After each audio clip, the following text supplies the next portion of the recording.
नमस्कार मंडळी, श्री स्वामी समर्थ. यंदा 28 ऑगस्ट 2026 वार शुक्रवार या दिवशी आहे रक्षाबंधन. दरवर्षी श्रावण शुक्ल पौर्णिमेला म्हणजे नारळी पौर्णिमेला आपण सगळेजण भावा बहिणीच्या अतूट नात्याची वीण असलेला राखी पौर्णिमेचा सण साजरा करत असतो. जगाच्या पाठीवर भाऊ बहीण एकमेकांपासून दूर जरी असले तरी भावा बहिणीचं नातं दिवसेंदिवस अजून घट्ट व्हावं, त्यांच्यातील प्रेम, काळजी, परस्पर संवाद नेहमी टिकून राहावा व भावा बहिणीचा कायम एक पाठीराखा व्हावा आणि बहिणीने सुद्धा भावाची एक पाठराखीण व्हावी म्हणून दरवर्षी रक्षाबंधन साजरं केलं जातं. तर बघा, 2026मध्ये पौर्णिमा ही तिथी 27 ऑगस्टला सकाळी 9:08 सुरू होईल आणि 28 ऑगस्ट रोजी सकाळी 9:47 असणार आहे. म्हणजेच उदय तिथीनुसार आपल्याला राखी बांधण्यासाठी 28 ऑगस्ट 2026 वार शुक्रवार हा दिवस दिलेला आहे. तर पंचांगानुसार या दिवशी राखी बांधण्याचा कालावधी हा सकाळी 5:57 ते 9:48 दिलेला आहे. तसंच या दिवशी शतभिषा नक्षत्र आणि अतिगंड योग असा शुभ संयोग निर्माण होत आहेत. याशिवाय चंद्र स्वतः शनिदेवाच्या कुंभ राशीत भ्रमण करणार आहेत. या सर्व ग्रहांच्या स्थितीमुळे हा दिवस अत्यंत विशेष ठरतो. राहू काळ वगळता बहिणींना कोणत्याही भीतीशिवाय दिवसभर आपल्या भावाला राखी बांधता येणार आहे. आता बघा, 28 ऑगस्ट रोजी खंडग्रास चंद्रग्रहण आहे. मात्र ते भारतातून दिसणार नाही. त्यामुळे ग्रहणासंबंधित वेदादी नियम पाळण्याचे बंधन नाही. त्यामुळे स्वाभाविकच दिवसभरात तुम्ही राहुकाळ वगळता कोणत्याही वेळेला राखी भावाला बांधू शकता. ग्रहणाचा कुठलाही परिणाम राखी पौर्णिमेवर होणार नाही. मात्र परदेशात जिथे ग्रहण दिसणार आहे अशा ठिकाणी मात्र ग्रहण पार पडल्यावरच रक्षाबंधन करावं असा सल्ला ज्योतिषांनी दिलेला आहे. आता भद्रा काळामध्ये रक्षाबंधनचा सण साजरा करणं शुभ मानलं जात नाही आणि त्यामुळं यंदा 2026मध्ये रक्षाबंधन सणादरम्यान भद्रा काळाचे सावट आहे की नाही तर पहा, यंदा वैदिक पंचांगानुसार भद्रा काळाचे सावट रक्षाबंधनला नाही. कारण 28 ऑगस्टला सकाळी सूर्योदय होण्याच्या अगोदरच भद्रा काळ संपत असल्यामुळं 28 तारखेला आपल्याला राखी पौर्णिमेच्या दिवशी भद्रा काळाची सावली नसणार आहे. पण राहू काळ हा सकाळी 1.5 तास असल्यामुळं आपल्याला त्या वेळेमध्ये राखी बांधायची नाही. तसंच शुभ मुहूर्त, अभिजित मुहूर्त व राहू काळाशी संपूर्ण माहिती मी पुढे सविस्तरपणे तुम्हाला दिलेली आहे. ती देखील तुम्ही जाणून घ्या. पण त्या अगोदर रक्षाबंधनविषयी थोडक्यात माहिती आपण पाहूया. मैत्रिणींनो, येत्या 28 ऑगस्टला शुक्रवारी रक्षाबंधन आहे. रक्षाबंधन कशा प्रकारे साजरं करावं, भावाच्या औक्षणासाठी ताट तयार करत असताना त्यामध्ये काय काय वस्तू ठेवाव्यात, औक्षण योग्य पद्धतीने कसं करावं आणि कोणत्या वेळेमध्ये करावं, या दिवशी कोणत्या नियमांचं पालन करावं, मासिक पाळी, सुतक, विटाळ, गरोदर महिला यांनी रक्षाबंधन कसं साजरं करावं किंवा साजरं करावं का, 3 शुभ मुहूर्त कोणते व राहू काळ कोणत्या वेळेत आहे याबद्दल संपूर्ण माहिती या व्हिडिओमध्ये तुम्हाला मिळून जाईल. त्यामुळे व्हिडिओ संपूर्ण पहा. चला तर मग व्हिडिओला सुरुवात करूया. रक्षाबंधनाचा सण जरी भावा बहिणीचा असला ना तरी राखी एक मुलगी आपल्या वडिलांना, एक वहिनी आपल्या दिराला, एक बहीण आपल्या आत्या भावाला, मावस भावाला, मामे भावाला देखील बांधू शकते आणि एक आईसुद्धा आपल्या मुलाला राखी बांधू शकते. तसंच एखाद्या घरात फक्त मुलीच झालेल्या असतील तर यामध्ये एक बहीणसुद्धा आपल्या दुसऱ्या बहिणीला राखी बांधू शकते. बहीण आपल्या भावाचं औक्षण करते आणि त्याच्या उजव्या हाताच्या मनगटावर राखी अर्थात रक्षासूत्र बांधते, जेणेकरून आपल्या भावाला दीर्घायुष्य लाभेल आणि त्याचं सर्व काही चांगलं होईल. रक्षाबंधनच्या दिवशी भावाच्या उजव्या हाताला राखी बांधणं हे अत्यंत शुभ मानलं जातं. शास्त्रानुसार उजवा हात हा वर्तमान जीवनातील कर्माचा हात मानला जातो. यासोबतच देवपूजासुद्धा उजव्या हाताने करावी अशीही मान्यता आहे. भावाचं औक्षण करण्यापूर्वी घरातील देवांचं औक्षण करावं व एक राखी आपल्या देवाऱ्याला आवर्जून बांधा. त्यानंतर आपल्या घरातील मंडळी सोबत आपण रक्षाबंधन साजरा करू शकतो. राखी सूर्यास्ताच्या वेळेला बांधू नये. सूर्य मावळल्यानंतर आपल्याला औक्षण करायचं नसतं, तेव्हा हा नियम तुम्ही नक्की पाळा. आता पाहूयात औक्षणाचं ताट शास्त्रयुक्त पद्धतीनं कसं तयार करावं. औक्षण करताना कोणकोणते साहित्य लागतं ते आपण प्रथम पाहूयात.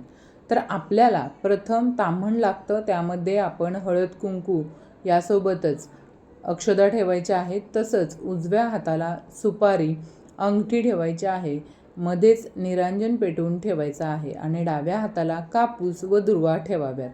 हे औक्षणाचं ताट म्हणजे ताम्हण खाली ठेवताना अगोदर तांदूळ खाली ठेवा आणि त्याच्यावरती आपल्याला हे ताम्हण ठेवायचे आहे. आता आपण आपल्या भावाला ओवाळतानाच म्हणजेच औक्षण करताना ज्या गोष्टी वापरल्या जातात ना, त्या आपण का वापरतो याबद्दल देखील थोडक्यात माहिती जाणून घेऊया. मैत्रिणींनो, प्रथम निरंजनाविषयी माहिती जाणून घेऊया. तर औक्षण करताना निरंजन का वापरतो? तर निरंजन म्हणजे दिवा, त्यानं ओवाळून त्याच्या आयुष्यातील अंधार दूर जाऊन त्याचे आयुष्य उजळून निघावे. निरंजन हे नेहमी 2 वाती किंवा 5 वातींचं असावं. त्यामध्ये तेल घालावं हे लक्षात ठेवा. तूप घालून त्यात फुलवात घालून ते निरंजन जे आपण तयार करतो ते देवाला ओवाळण्यासाठी वापरलं जातं. हिंदू संस्कृतीमध्ये आपण सर्व कार्य अग्नीला साक्षी ठेवून करतो. अग्नी हा परमेश्वर व आपल्यातील दुवा आहे. आपण ज्याला ओवाळतो त्याचे शुभ कल्याण व्हावे अशी प्रार्थना सदिच्छा परमेश्वरापर्यंत अग्नीमार्फत जावे आणि म्हणून निरांजन पूजा आरती करताना दिवा लावतो. तसंच आता आपण सुपारी पाहूयात. त्याचं आयुष्य सुपारीसारखं टणक व मजबूत व्हावं म्हणून आपण औक्षण करताना सुपारीही वापरत असतो. बघा, आता सोनं किंवा सोनंच का बरं ओवाळावं, चांदीनं का नाही बरं? तर त्याचं आयुष्य सोन्यासारखं निष्कलंक होऊन त्याच्या आयुष्याला सोन्यासारखी झळाळी यावी, अगदी साधा सोपा हा त्याचा अर्थ आहे. आता अक्षदा करतानाही अखंड तांदळाच्या अक्षदा असाव्यात. त्या कुंकू किंवा हळद कुंकू लावलेले किंवा बनवलेली अशी अक्षदा असावी. म्हणजे पांढरे तांदूळ थेट अक्षदा म्हणून घेऊ नका. अक्षदांनी आपण आशीर्वाद देतो, तसंच या शुभ कार्यात देखील वापरल्या जातात. ओवाळून झाल्यावर शेवटी डोक्यावरती कापूस ठेवायचा, म्हणजे कापसासारखा म्हातारा हो, म्हणजे कापसासारखे पांढरे केस होईपर्यंत तुला भरपूर आयुष्य मिळो असा कापूस डोक्यावर ठेवण्याचा अर्थ आहे. माझी आजी कापसासोबत दुर्वा पण घ्यायची आणि दुर्वासारखं चांगलं आयुष्य त्याला मिळावं असा आशीर्वाद द्यायचे. आता औक्षण कसं करावं ते पाहूयात. आपण प्रथम ताम्हण हे तांबे किंवा पितळेचं किंवा चांदीचं असावं. ताट किंवा ताटली असावी. निरंजन लावावं. ओवाळताना पूर्व किंवा पश्चिम किंवा उत्तर दिशेला तोंड असावं, फक्त दक्षिण दिशेला नसावं. प्रथम पाट मांडावा. पाटाभोवती रांगोळी काढावी. त्या रांगोळीभोवती हळदी कुंकू टाकावं. नंतर औक्षण करावं. भावाच्या डोक्यावर टोपी किंवा रुमाल ठेवावा. मधल्या बोटाने किंवा अंगठ्याने खालून वर असा चक्राकार कुंकू लावावं आणि त्या कुंकवावर अक्षदा लावून उरलेला आशीर्वाद म्हणून अक्षदा त्याच्या डोक्यावरती टाकाव्यात. नंतर अंगठी व सुपारी दोन्ही एकत्र घेऊन आपल्या डाव्या बाजूकडून त्याच्या डोक्यावरून ओवाळून उजव्या बाजूकडे न्यावी आणि ताम्हणाला स्पर्श करत करत परत डाव्या बाजूकडून उजव्या बाजूकडे डोक्यावरून ओवाळून न्यावी. असे 2 वेळा करायचे आणि नंतर ताम्हणामध्ये सुपारी आणि अंगठी ठेवून द्यायची. त्यानंतर दोन्ही हातात ताम्हण घ्यायचं आणि डावीकडून उजवीकडे म्हणजेच घड्याळाच्या दिशेने 3 वेळा ओवाळायचं. ओवाळत असताना यशवंत हो, कीर्तिवंत हो असे ओवाळताना 3 वेळा म्हणायचं. ओवाळून झाल्यावरती भावाला राखी बांधावी. राखी बांधताना प्रथम भावाच्या उजव्या हातात नारळ द्यावा, त्यानंतर उजव्या हातात राखी बांधावी. एक गोष्ट लक्षात ठेवा, राखी बांधताना हात मोकळा न ठेवता हातात नारळ देऊनच राखी बांधावी आणि राखी बांधताना पुढील मंत्र म्हणावा. ओम यन बद्धो बलिराजा दानवेंद्रो महाबल तेन त्वाम अभिब्दध्यानी रक्षेमा चलमाचल. बहिणींनो, राखी बांधताना नक्की हा मंत्र म्हणा. या मंत्राचा उच्चार करूनच भावाच्या उजव्या हातात राखी बांधावी. नंतर भावाला काहीतरी गोड खायला द्यावं, जसं की पेढे, मिठाई वगैरे. आणि शेवटी रक्षाबंधनला बहिणीला ओवाळणी म्हणून काय द्यावं, तर भावाने बहिणीला ओवाळणी म्हणून सोनं देऊ नये, कारण सोनं गरम असतं, त्यामुळं बहिणीचा स्वभाव रागीट आणि तापट होतो असं म्हटलं जातं. आणि म्हणून बहिणीला ओवाळणी म्हणून चांदीच्या वस्तू देऊ शकता, मिठाई, कपडे, पैसे देऊ शकता. त्यानंतर भाऊ लहान असेल तर बहिणीच्या भावाने पाया पडावं, भाऊ मोठा असेल तर बहिणीने भावाच्या पाया पडावं. तर अशा पद्धतीने तुम्ही रक्षाबंधन हे साजरं करू शकता. आता जर तुमच्या घरामध्ये सोयर असेल किंवा सुतक असेल तर तुम्ही रक्षाबंधन साजरं करू नका. पुढच्या वर्षी रक्षाबंधन येईल त्यावेळेस तुम्ही राखी बांधू शकता. त्याचबरोबर ज्यांना मासिक धर्म आहे अशा महिलांनी, मुलींनी सुद्धा रक्षाबंधन साजरं करू नका, कारण ही एक पूजाच आहे. तसंच गर्भवती महिला, ज्या महिला प्रेग्नेंट आहेत, गरोदर आहेत, तर त्या राखी बांधू शकतात, रक्षाबंधन साजरं करू शकतात. त्यानंतर राखी आपण कशी बांधावी? राखी बांधताना तुम्ही पिवळ्या, हिरव्या किंवा इतर रंगाची राखी घेऊ शकता, परंतु राखी चुकूनही काळ्या रंगाची किंवा काळ्या धागाची असू नये किंवा केशरी धागा असलेली राखी घ्या. तसंच ती अर्थपूर्ण असावी, शुभचिन्ह वगैरे असलेली असावी.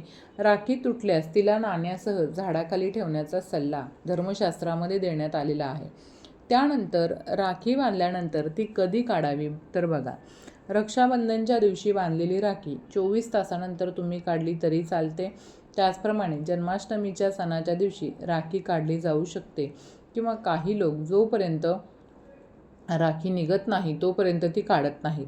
आता जाणून घेऊया राखी बांधण्याचा शुभ मुहूर्त. भद्रा काळ किंवा राहू काळात केलेल्या कामात अनुचित घटना घडण्याची शक्यता असते, त्यामुळे भद्रा काळात कोणतेही शुभकार्य किंवा मंगलकार्य केलं जात नाही. यंदा नारळी पौर्णिमा ही 2026मध्ये 27 ऑगस्टला सकाळी 9:08 सुरू होईल आणि 28 ऑगस्ट रोजी सकाळी 9:47 असणार आहे. सूर्योदय तिथीनुसार 28 ऑगस्ट वार शुक्रवार या दिवशी आपल्याला रक्षाबंधन साजरं करायचं आहे. पंचांगानुसार या दिवशी राखी बांधण्याचा कालावधी हा सकाळी 6:19 ते 9:48 दिलेला आहे. तर बघा मैत्रिणींनो, यंदा राखी बांधण्यासाठी हे 3 शुभ मुहूर्त सर्वश्रेष्ठ सांगितलेले आहेत. त्यातला पहिला सकाळचा अत्यंत शुभ असा मुहूर्त आहे 6:36 ते सकाळी 9:45.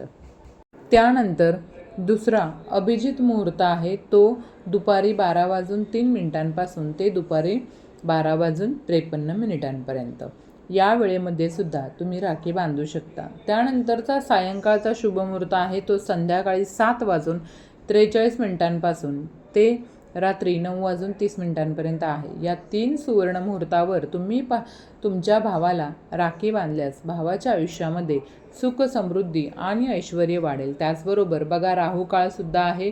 राहू काळामध्ये चुकूनही भावाला राखी बांधायची नसते, कारण शास्त्रानुसार राहू काळात कोणतंही मंगलकार्य किंवा शुभकार्य हे केलं जात नाही. त्यामुळे 28 तारखेला सकाळी 10:30 ते दुपारी 12 राहू काळ आहे.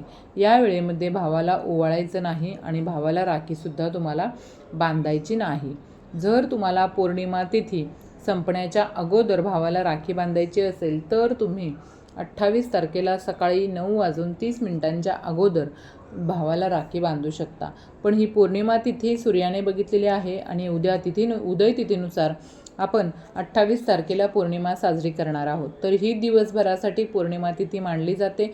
त्यामुळं भले पौर्णिमा तिथी संपलेली असेल, पण सूर्याने बघितलेली आहे म्हणून 9:30 सुद्धा दिवसभर तुम्ही भावाला राखी बांधली तरीसुद्धा चालते. दरवर्षी भावाला राखी बांधण्यासाठी भद्रा काळाचा खूप अडथळा असतो, पण यंदा मात्र रक्षाबंधनच्या दिवशी भद्रा काळ नाही आहे. त्याचप्रमाणे चंद्रग्रहण यावर्षी राखी पौर्णिमेला आहे, पण ते आपल्या भारतात दिसणार नाही. त्यामुळं तुम्ही संपूर्ण दिवसभर भावाला राखी ही नक्कीच बांधू शकता. पण राहू काळ जो आहे तो आपल्याला फक्त बघायचा आहे. राहू काळ सोडून मग तुम्ही दिवसभर कधीही भावाला राखी बांधू शकता. आणि आपण दर महिन्याला जो पौर्णिमेचा सत्यनारायण करतो त्याबद्दल देखील माहिती आपण घेऊया. पौर्णिमेचा सत्यनारायण तुम्ही 27 ऑगस्टला संध्याकाळी प्रदोष काळामध्ये नक्कीच करू शकता. पण काही कारणामुळं 27 तारखेला तुम्हाला सत्यनारायण करणं शक्य झालं नाही तर तुम्ही 28 तारखेला सुद्धा दिवसभरामध्ये कधीही संध्याकाळी प्रदोष काळामध्ये सत्यनारायण हे करू शकता. कारण 27 तारखेला जरी पौर्णिमा तिथी असली तरी 28 तारखेची पौर्णिमा तिथी ही सूर्याने बघितलेली आहे, त्यामुळे ती दिवसभर मान्य असणार आहे. म्हणून 28 तारखेला सुद्धा दिवसभर तुम्ही सत्यनारायणाची पूजा तुमच्या घरामध्ये करू शकता. तर मला आशा आहे की रक्षाबंधनविषयीची माहिती तुम्हाला आवडली असेल. ही माहिती आवडली असेल तर व्हिडिओला एक लाईक करून चॅनलला सबस्क्राईब करा आणि हाईप करायला विसरू नका.